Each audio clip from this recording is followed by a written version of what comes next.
Assalamualaikum warahmatullahi wabarakatuh. Perkenalkan, nama saya Dian Anggreni, NPM 0911-058-041-9060, kelas B semester 6 dari Prodi Ilmu Administrasi Publik. Baik, pada pertemuan kali ini saya akan membahas tentang tugas kedua dari mata kuliah teori-teori administrasi. Apa sih definisi administrasi menurut para ahli?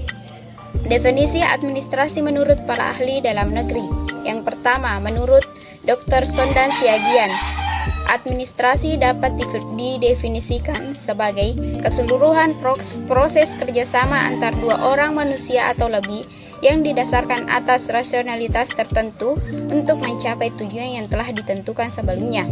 Yang kedua, menurut Ira Krisyanti Dewi, dalam buku Pengantar Administrasi mengatakan bahwa administrasi memiliki pengertian dalam arti yaitu sebagai pekerjaan tulis-menulis atau ketetausahaan atau kesekretariasan, yaitu meliputi kegiatan menerima, mencatat, menghimpun, mengelola, mengadakan, mengirim, dan menyimpan.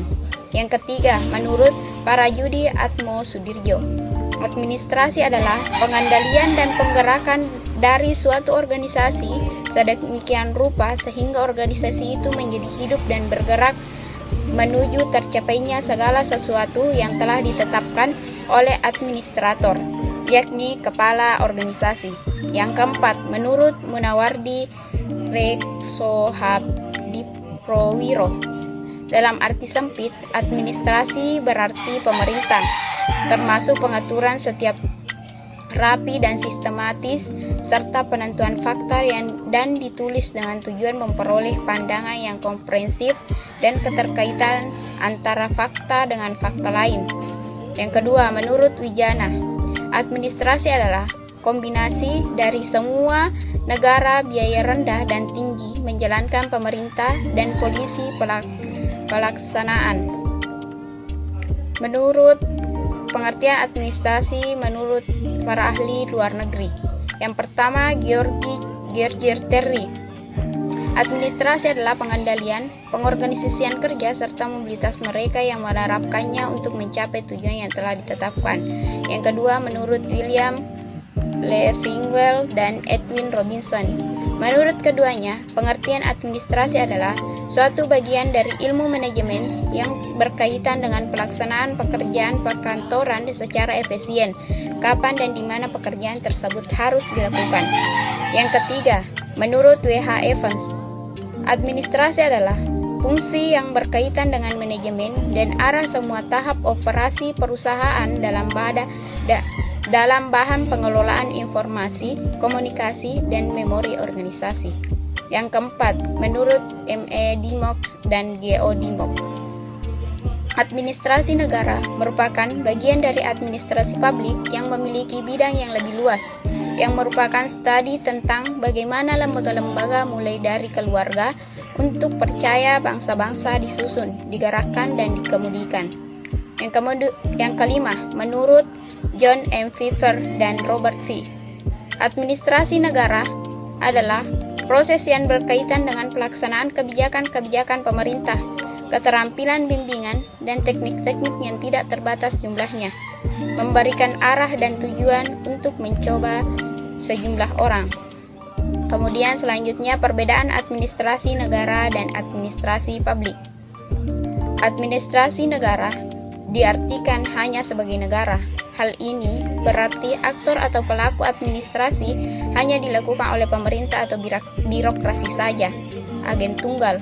Oleh karena pendekatan yang dipakai di sini adalah negara atau pemerintah semata sebagai driving forces pada aktivitas administrasi, sejalan dengan adanya konsep good government, pemerintah yang baik. Sedangkan administrasi publik di sini tidak diartikan sebagai negara saja, tetapi juga berarti privat atau pihak swasta dan masyarakat. Oleh karena itu, untuk pelaksanaan atau aktor pada administrasi publik melibatkan 3 unsur, yaitu masyarakat, pihak swasta atau privat, dan negara ataupun pemerintah yang ada, yang mana hal tersebut sejalan dengan adanya konsep good governance sebagai perubahan konsep good governance. Yang ketiga, selanjutnya, prinsip-prinsip administrasi menurut Henry Fayol. Yang pertama, definisi kerja dalam praktiknya.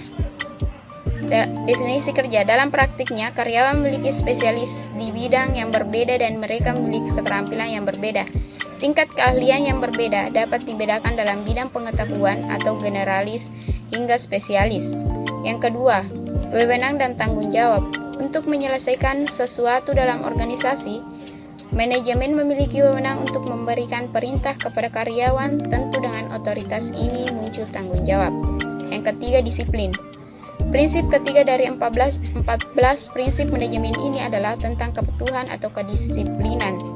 Ini sering menjadi bagian dari nilai inti dari pernyataan misi dan visi dalam bentuk perilaku yang baik dan interaksi yang saling menghormati. Yang keempat, kesatuan komando. Prinsip kesatuan perintah berarti bahwa seorang karyawan individu harus menerima perintah dari satu manajer dan bahwa karyawan tersebut bertanggung jawab kepada manajer itu. Yang kelima, kesatuan arah. Prinsip ini adalah tentang fokus dan persatuan semua karyawan menyampaikan aktivitas dikaitkan dengan tujuan yang sama. 6. Subordinasi kepentingan individu. Selalu ada berbagai macam kepentingan dalam sebuah organisasi agar organisasi berfungsi dengan baik. Henry Fayol menunjukkan bahwa kepentingan pribadi berada di bawah kepentingan organisasi atau etika. Yang ketujuh, remunerasi. Motivasi dan produktivitas dekat satu sama lain sejauh menyangkut kelancaran organisasi. Prinsip manajemen ini berpendapat bahwa remunerasi harus cukup untuk membuat karyawan tetap termotivasi dan produktif. Yang kedelapan, derajat sentralisasi. Manajemen dan otoritas untuk proses pengambilan keputusan harus seimbang dalam suatu organisasi. Ini tergantung pada volume dan ukuran organisasi termasuk hierarkinya. Kesembilan, hierarki. Hierarki muncul dengan sendirinya dalam organisasi tertentu. Ini bervariasi dari manajemen senior atau dewan eksekutif hingga level terendah dalam organisasi. Prinsip hierarki, Henry Fayol menyatakan bahwa harus ada garis yang jelas di wilayah kewenangan dari atas ke bawah dan sebagai manajer di bawah di semua tingkatan. Yang ke-10, pesan. Menurut prinsip ini, karyawan dalam suatu organisasi harus memiliki sumber daya yang tepat yang mereka miliki sehingga mereka dapat berfungsi dengan baik dalam suatu organisasi. Selain tatanan sosial, tanggung jawab pengelola lingkungan kerja harus aman, bersih, dan rapi. Yang ke-11, ekuitas. Prinsip manajemen ekuitas seringkali terjadi pada nilai-nilai inti suatu organisasi. Menurut Henry Fayol, karyawan harus diperlakukan dengan baik dan setara. Yang ke-12, stabilitas masa jabatan personil. Prinsip manajemen ini mewakili penyebaran dan pengelolaan personel dan ini harus seimbang dengan layanan yang disediakan dari organisasi. Yang ke-13, inisiatif. Henry Fayol berpendapat bahwa dengan prinsip manajemen ini, karyawan harus diperbolehkan untuk mengekspresikan ide-ide baru. Yang ke-14, esprit de corps. Prinsip manajemen esprit de corps.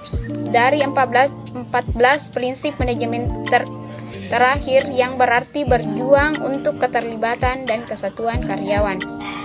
Demikian dari saya, billahi fisabilillah, fastabikul khairat. Assalamualaikum warahmatullahi wabarakatuh.